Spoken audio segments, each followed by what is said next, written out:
비트코인은 디지털 금이라고들 하잖아요. 한 줄로 딱 정리가 되죠. 그런데 우리 이더리움은 뭐라고 해야 할까요?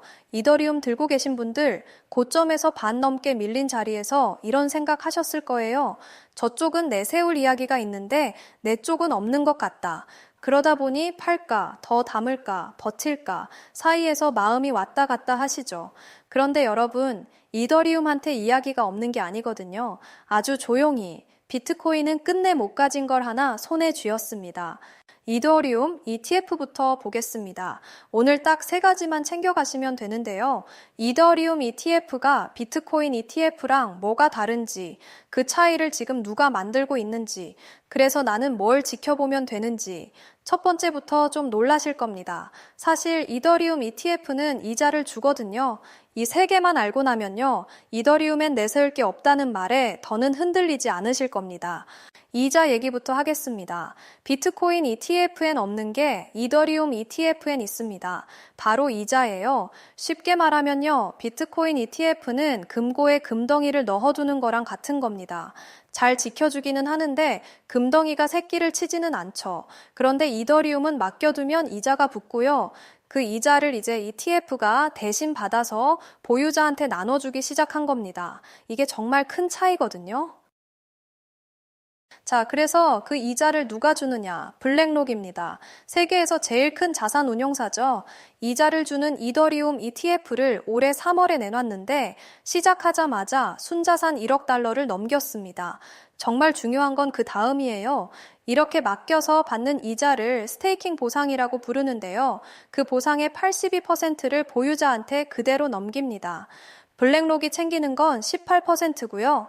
맡은 이더리움의 80%는 묶어두고 20%는 사고팔 몫으로 남겨둡니다. 블랙록만 이러는 게 아니거든요. 모건 스탠리도 같은 상품을 냈는데 조건이 더 놀랍습니다. 이자의 95%를 보유자한테 주고 자기 몫은 없고요. 운용 수수료도 0.14%, 업계에서 제일 쌉니다. 이게 무슨 뜻이냐면요. 손님을 데려오려고 자기 마진을 거의 버렸다는 겁니다. 잠깐 하다 접을 상품엔 이렇게까지 안 하거든요. 결국 이 시장을 오래 끌고 가겠다는 뜻일 수 있다는 거죠. 자, 그럼 이게 왜 그렇게 큰일이냐? 기관은요, 오를 것 같아서 사지 않습니다. 왜 샀느냐는 질문에 윗선에 답을 할 수 있어야 하는 겁니다. 그런데 이자가 나오는 순간 그 답이 생겨요. 쉽게 말하면요, 금덩이가 아니라 월세 나오는 건물을 산 셈이거든요. 주식 ETF에도 없고 비트코인 ETF에도 없는 구조거든요. 기관 돈이 계속 붙을 가능성이 열린 겁니다. 결국 우리 이더리움만 쥔 무기인 거죠. 그럼 이자를 받으려면 어떻게 해야 되느냐? 이더리움을 네트워크에 맡겨서 한동안 묶어둬야 합니다. 은행 정기예금이랑 비슷한데요. 똑같지는 않습니다. 이자가 붙는다는 것뿐이지 이더리움 값 자체를 지켜주는 건 아니거든요.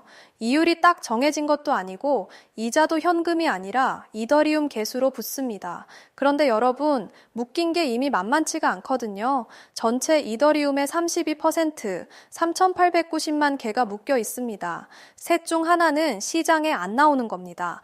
자, 그럼 이게 여러분 계좌엔 뭘 뜻하느냐? 이자 주는 ETF가 늘수록 이더리움을 사서 또 묶어야 하거든요. 거래소에 남은 물량도 이미 몇 년 만에 가장 적고요. 결국 여러분 지갑에 든 그 한계가 그만큼 귀해지는 겁니다. 자, 그럼 우리 이더리움 보유자들은 뭘 보면 되느냐? 딱 세 가지만 확인하세요. 첫째는 이자 주는 ETF로 돈이 계속 들어오는지예요. 이더리움 ETF 유입으로 검색하시면 날짜별표로 바로 보이거든요. 이자 보고 온 돈이라 쉽게 안 빠집니다. 둘째는 묶여있는 비율이 더 올라가는지. 이것도 스테이킹 비율로 검색하면 바로 뜹니다. 32%가 40%가 되면 도는 물량은 그만큼 더 마르는 거죠. 셋째는 맡기겠다고 줄 서 있는 대기열. 줄이 길어진다는 건 이자 받으러 오는 돈이 늘고 있다는 뜻이겠죠. 이건 솔직히 말씀드리면 일반 사이트엔 잘 안 나옵니다. 그건 제가 봅니다. 자, 오늘 것을 모아볼게요. 이더리움한테 이야기가 없는 게 아닙니다. 비트코인이 못 가진 이야기를 이제 막 쥔 거죠. 디지털 금은 금고에 앉아만 있지만 우리 이더리움은 맡겨만 두면 이자를 낳거든요. 그리고 이 이자를 받으려고 이더리움을 맡겨둔 자리가 지금 89만 곳이 넘습니다. 개인들이 만든 그 줄에 블랙록하고 모건 스탠리가 들어와 선 거고요. 여러분이 들고 있는 바로 그 이더리움을요. 그럼 언제 다시 봐야 되느냐? 묶인 비율이 40%를 넘어서는 순간 이자 주는 ETF가 또 나오는 순간이거든요. 그때 제가 바로 짚어드릴게요. 구독 눌러두시면 놓치지 않으실 겁니다. 좋아요도 부탁드릴게요.